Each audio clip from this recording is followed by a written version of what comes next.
नमस्कार मंडळी, क्रिशपीज व्लॉग या आपल्या चॅनलमध्ये आपणा सर्वांचं अगदी मनापासून स्वागत आहे।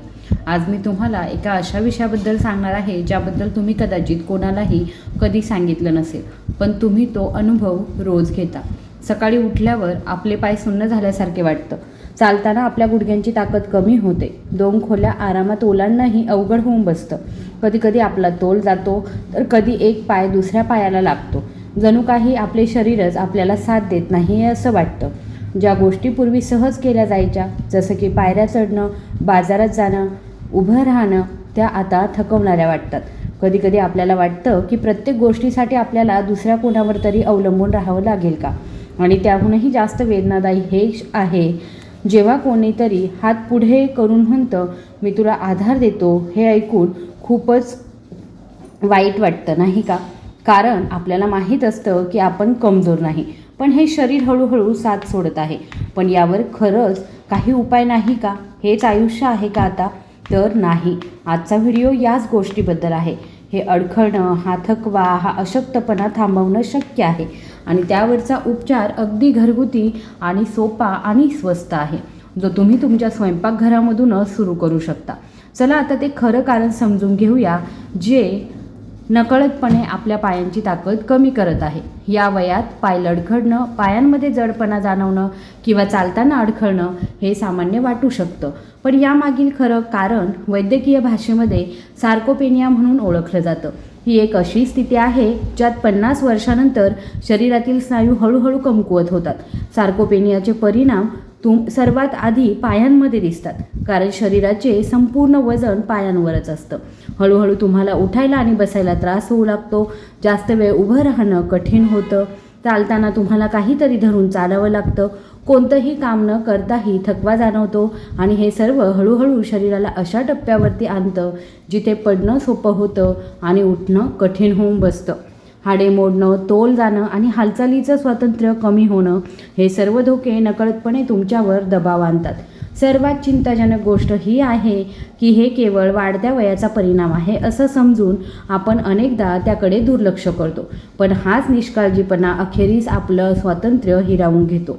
पण काळजी करू नका, कारण शरीराच्या आत काय घडतं हे मी तुम्हाला समजावून सांगणार आहे। आपण 50 वर्ष ओलांडल्यानंतर शरीराचा नैसर्गिक समतोल हळूहळू बदलू लागतो। विशेषतः स्नायू दरवर्षी 1 ते 2% गमावू लागतात। पायांच्या अशक्तपणाचे हे सर्वात मोठे कारण आहे। प्रथिनांची कमतरता। जसजसं आपलं वय वाढतं तसतशी शरीराची प्रथिने पचवण्याची आणि वापरण्याची क्षमता कमी होते। प्रथिने हा स्नायू तयार करणारा आणि त्यांना मजबूत करणारा मूलभूत घटक आहे। जेव्हा प्रथिनांची कमतरता असते तेव्हा स्नायू कमकुवत होतात आणि आकुंचन पावू लागतात। जर पायांना पुरेसा रक्तपुरवठा झाला नाही तर नसा आणि रक्ताभिसरण मंदावतं, ज्यामुळे ऑक्सिजन आणि पोषक तत्वांची कमतरता निर्माण होते। यामुळे नसांचं कार्य मंदावतं, ज्याचा थेट परिणाम तुमच्या तोल आणि चालण्यावर सुद्धा होत असतो। कॅल्शियम, पोटॅशियम आणि मॅग्नेशियमची कमतरता ही खनिजे हाडे मजबूत आणि स्नायूंना सक्रिय ठेवतात। जेव्हा आहारामध्ये या खनिजांची कमतरता असते तेव्हा पायांमध्ये ताठरपणा, पेटके आणि थकवा जाणवतो। म्हणून जेव्हा तुमची चाल लडखडते, तुम्ही लवकर थकता किंवा अचानक खाली बसण्याची गरज वाटते, तेव्हा ही चिन्हे आहेत की तुमचं शरीर आतून कमजोर होत आहे।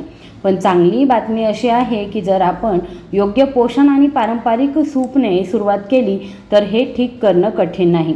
चला आता 3 पारंपरिक सूप्सबद्दल आपण जाणून घेऊया, जे तुमचे पाय पुन्हा मजबूत करू शकतात। या 3 सूपसाठी महागड्या साहित्याची किंवा जास्त वेळेची आवश्यकता नाही।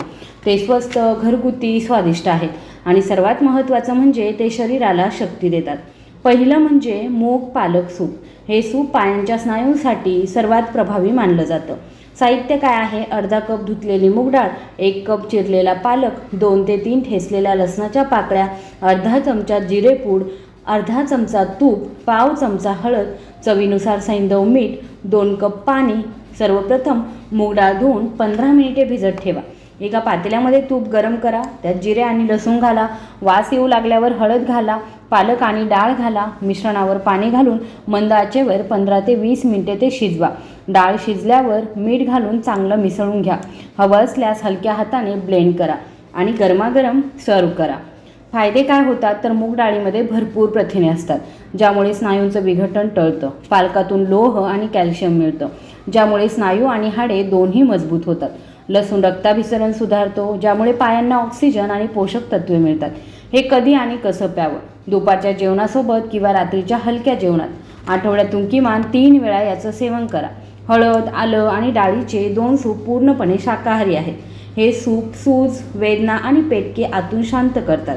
साहित्य काय घ्यायचं आहे? 2 चमचे मूग डाळ, अर्धा चमचा हळद, 1 चमचा किसलेलं आलं, पाव चमचा तूप, खोबरेल तेल, पाव चमचा जिरे, चिमूटभर हिंग, चवीनुसार सैंधव मीठ, 1 कप पाणी, चवीनुसार लिंबाचे काही थेंब आणि डाळ धुवून 15 मिनिटे भिजत ठेवा. एका लहान पातेल्यामध्ये तूप गरम करा, त्यात जिरे, हिंग, आलं घाला. नंतर हळद घालून लगेच शिजवलेली डाळ पाणी घालून मंद आचेवरती 15 मिनिटे शिजून द्यायची आहे. डाळ शिजल्यावर वाढण्यापूर्वी मीठ आणि लिंबू घालायचं. फायदे काय होतात? हळदीमुळे सूज कमी होते आणि सांधेदुखीपासून आराम मिळतो.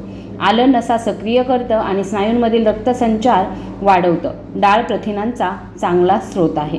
हे पोषक तत्वांचा चांगला स्रोत आहे. स्नायूंसाठी आवश्यक असलेले हिंग आणि जिरे गॅस आणि अपचनापासून आराम देतात. कसं आणि केव्हा प्यावं? रात्रीच्या जेवणापूर्वी किंवा नाश्त्यामध्ये गरम आणि ताजं प्या. फ्रीजमध्ये ठेवू नका. भाजलेल्या चण्यांचं आणि टोमॅटोचं सूप. हे सूप विशेषतः पायात पेटके येणाऱ्या किंवा थकवा आलेल्या ज्येष्ठ नागरिकांसाठी योग्य आहे. साहित्य काय घ्यायचं आहे?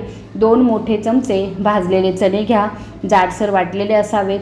1 टोमॅटो बारीक चिरलेला, 1 छोटा कांदा बारीक चिरलेला, पाव चमचा मोहरी, चिमूटभर हिंग, चवीनुसार अर्धा चमचा तूप, सैंधव मीठ, 1.5 कप पाणी, सजावटीसाठी कोथिंबीर. एका पातेल्यामध्ये तूप गरम करायचं आहे. मोहरी आणि हिंग फोडणी घालायची आहे. कांदा टोमॅटो घालून नरम होईपर्यंत ते परतून घ्यायचं आहे. भाजलेल्या चण्यांची पूड घाला, चांगलं मिसळा. पाणी आणि मीठ घाला, मंद आचेवर 10 मिनिटे शिजवा. कोथिंबीर घालून सर्व करा. याने फायदे काय होतील? तर चणे प्रथिने आणि मॅग्नेशियमचा उत्तम स्रोत आहे, जे स्नायूंना मजबूत करतात. टोमॅटो पचनक्रिया सुधारतात आणि पेटके कमी करतात. कांदे शरीरातील सूज कमी करण्यास मदत करतात.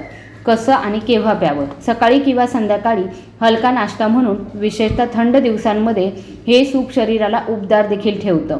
ही 3 सूप्स केवळ चवीसाठी नाहीत, तर ती तुमच्या शरीराचा पाया म्हणजेच तुमचे पाय मजबूत ठेवण्यासाठी आहे.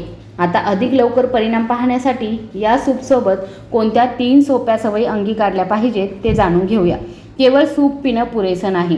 शरीर पूर्णपणे सक्रिय आणि संतुलित ठेवण्यासाठी काही लहान पण प्रभावी सवयी देखील आवश्यक आहेत. या सवयी घरी सहजपणे अंगीकारून तुम्ही दररोज तुमच्या शरीरात थोडी सुधारणा करू शकता. सवय नंबर 1. दररोज फक्त 15 मिनिटे पाय ताणा किंवा चाला. सकाळी किंवा संध्याकाळी उठल्यानंतर 15 मिनिटे पायांचे हलके स्ट्रेचिंग करा किंवा घराभोवती हळूहळू चाला. यामुळे स्नायू ताणले जातात, नसा सक्रिय होतात आणि सांधे लवचिक बनतात. फायदे काय होतात? पायांमधील ताठरपणा कमी होतो, स्नायूंना ऑक्सिजन आणि रक्ताचा पुरवठा वाढतो आणि पडण्याचा धोका कमी होतो. कसं करावं? तर उभं राहायचं आहे आणि भिंतीला टेकून पायाची बोटे वर खाली करा. प्रत्येक पाय पुढे मागे ताणा. खुर्चीवर बसा आणि पाय वाकवा आणि सरळ करा. सवय नंबर 2. झोपण्यापूर्वी 1 ग्लास हळदीचं दूध प्या. हळदीचं दूध शरीरातील अंतर्गत सूज कमी करतं आणि झोपेच्या वेळी स्नायूंना बरं होण्यास मदत करतं. पद्धत काय आहे? तर 1 ग्लास दूध घ्या, त्यात अर्धा चमचा हळद आणि चिमूटभर काळी मिरी घाला. ते 2 मिनिटे उकळवा आणि गरम गरम प्या. फायदे काय होतात? यामुळे गाढ झोप लागण्यास मदत होते. सकाळी तुम्हाला कमी थकवा आणि पेटके जाणवतात. यामुळे शरीरातील सूज कमी होते. जर तुम्हाला दूध पचत नसेल तर तुम्ही पाण्यात हळद उकळून ते पाणी देखील पिऊ शकता. सवय नंबर 3. मीठ आणि साखरेचं सेवन मर्यादित करा. अतिरिक्त मिठामुळे सूज आणि रक्तदाब वाढतो, ज्यामुळे स्नायूंमध्ये पेटके आणि वेदना होऊ शकतात. अतिरिक्त साखरेमुळे तात्पुरती ऊर्जा वाढते, परंतु दीर्घकाळात थकवा येतो. काय करावं? सैंधव मीठ वापरा. तळलेले पदार्थ आणि पॅकबंद स्नॅक्स मर्यादित ठेवा. गूळ, मध किंवा खजूर यांसारखे नैसर्गिक गोड पदार्थ निवडा. हे 3 सोपे बदल करून तुम्ही तुमच्या पायांची ताकद परत मिळवू शकता. प्रिय आजी आजोबा, आई बाबा, आज आम्ही जे तुम्हाला सांगितलं आहे ते केवळ एका सूपची पाककृती नव्हती, तर ती एक आशा होती, एक नवीन मार्ग जो तुम्हाला पूर्वीसारख्याच आत्मविश्वासाने चालण्याची संधी देईल. कारण या वयातही शरीर तुम्हाला साथ देऊ शकतं, स्नायू मजबूत होऊ शकतात आणि सर्वात महत्त्वाचं म्हणजे तुम्ही पुन्हा तुमच्या पायांवर उभं राहू शकता. हे 3 घरगुती सूप तुमच्या स्वयंपाकघरामध्ये सहज उपलब्ध असलेल्या साध्या घटकांपासून बनवले जातात. कोणतंही औषध नाही, कोणताही खर्च नाही, फक्त थोडा वेळ, थोडं प्रेम आणि थोडा विश्वास. तर आजच सुरुवात करा.